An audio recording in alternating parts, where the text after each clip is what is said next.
In chapter 13 in the Gospel of Matthew, Jesus gives some insight to his disciples that follow him as to why he preaches in parables and what kind of special gifts that the disciples are given because of this speaking.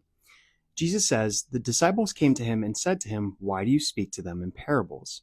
And he answered them, 'To you,'" talking to the disciples, "'it has been given to know the secrets of the kingdom of heaven, but to them it has been not given.'" And I think this is important for us as Christians these days to understand what Jesus is trying to explain to them. The people that Christ preaches these parables to, they're not just random people. These are people that are still considered to be his followers. They are just not given the appropriate title of disciple or apostle.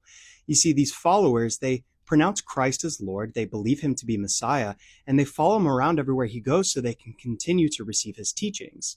But what Christ is saying here is that they have been not given the special gifts that Christ has allowed his disciples to have. His disciples understand the teachings as handed down from heaven.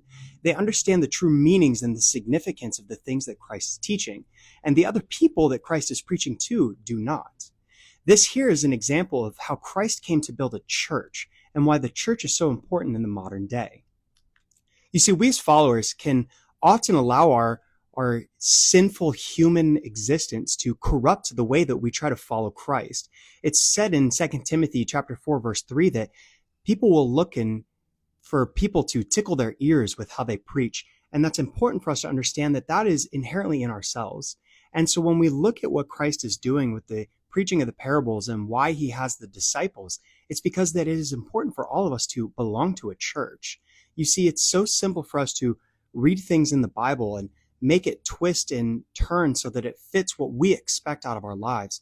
But if you don't have a church that exists to direct you and to guide you and to tell you the truths of the gospel, not just what you want to hear, it'll quickly be easy for you to be steered in the wrong direction, to hear wrong things, and to then be led astray from Christ.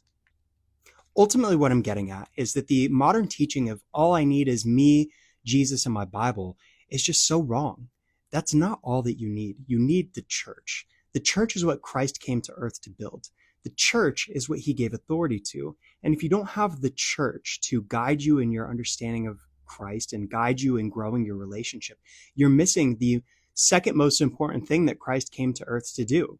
Clearly, the first was to pay for the sins that we owe, but the second thing that he did was build the church so that after these sins were paid for, all followers of Jesus can continue to grow closer to him and build a relationship through the church.